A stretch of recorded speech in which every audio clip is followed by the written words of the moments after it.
हरे कृष्ण। जय माता दी।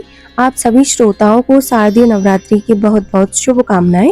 प्रिय श्रोताओं, हर साल अश्विन महीने के शुक्ल पक्ष की प्रतिपदा से लेकर दसवीं तिथि तक हम सभी बहुत धूमधाम, श्रद्धा और विश्वास के साथ शारदीय नवरात्रि का पर्व मनाते हैं। आमतौर पर नवरात्रि 9 दिनों की होती है। गुप्त नवरात्रि 10 दिनों की मानी जाती है, लेकिन इस बार साल 2025 की शारदीय नवरात्रि एक विशेष संयोग लेकर आ रही है। जी हाँ, इस बार नवरात्रि के दिन बढ़कर 10 हो रहे हैं और यही इसे बना रहा है बहुत ही खास और अद्भुत।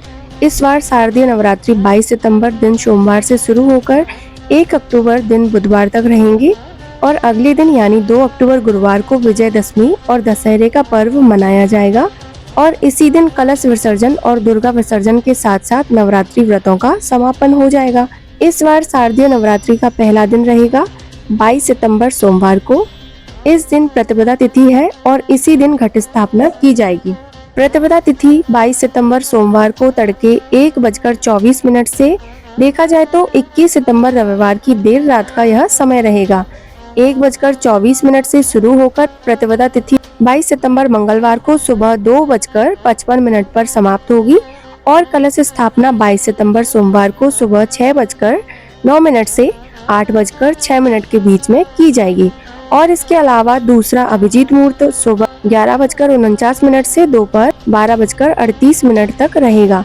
नवरात्रि व्रतों का शुभ आरंभ होता है मां शैलपुत्री की पूजा से और मां सिद्धिदात्री की पूजा के साथ ही नवरात्रि व्रत समाप्त हो जाते हैं। क्योंकि इस बार सोमवार से नवरात्रि शुरू हो रही है, तो माता रानी इस बार हाथी पर सवार होकर आ रही हैं और हाथी पर सवार होकर आगमन का अर्थ होता है सुख, समृद्धि और अच्छी वर्षा का भरपूर आशीर्वाद। और इस बार शारदीय नवरात्रि का क्रम इस प्रकार रहेगा। 22 सितंबर को मां शैलपुत्री, 23 सितंबर को मां ब्रह्मचारिणी, 24 सितंबर को मां चंद्रघंटा, 25 सितंबर को तृतीया तिथि बढ़ी हुई है, यानी तृतीया तिथि की वृद्धि हो रही है, इसीलिए इस दिन नवरात्रि का तीसरा दिन ही माना जाएगा।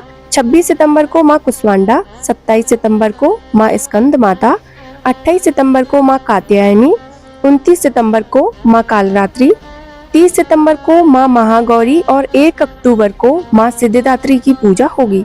ध्यान रखिएगा, इस बार तृतीया तिथि 2 दिन पड़ रही है, 24 और 25 सितंबर को।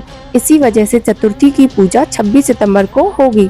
और इस बार अष्टमी तिथि, जिसे महाअष्टमी तिथि कहते हैं, 30 सितंबर मंगलवार को, महानवमी 1 अक्टूबर बुधवार को और दसवीं तिथि 2 अक्टूबर गुरुवार को रहेगी। और कलश विसर्जन और दुर्गा विसर्जन इस बार 2 अक्टूबर गुरुवार को किया जाएगा, जिसका शुभ मुहूर्त सुबह 6:15 से लेकर 8:37 तक रहेगा।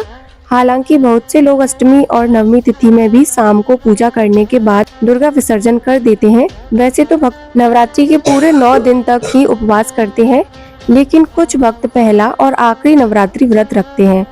ऐसे में जिनके घर में अष्टमी के दिन कन्या पूजन होता है, उन्हें सप्तमी तिथि को उपवास रखकर फिर अष्टमी तिथि को कन्या पूजन करना चाहिए। और ऐसे में इस बार सप्तमी तिथि 29 सितंबर को रहेगी।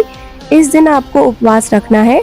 और जिनके यहाँ पर नवमी तिथि के दिन कन्या पूजन होता है और जो लोग केवल पहला और आखिरी उपवास ही रखना चाहते हैं, उन्हें 30 सितंबर को अष्टमी तिथि का उपवास करके फिर 1 अक्टूबर को मां सिद्धिदात्री की पूजा करने के बाद ही कन्या पूजन करना चाहिए।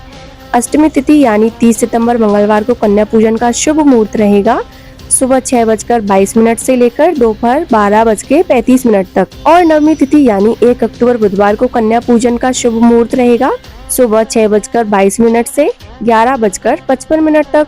कमेंट बॉक्स में जरूर बताइएगा कि आपके यहाँ पर कन्या पूजन किस तिथि में किया जाता है।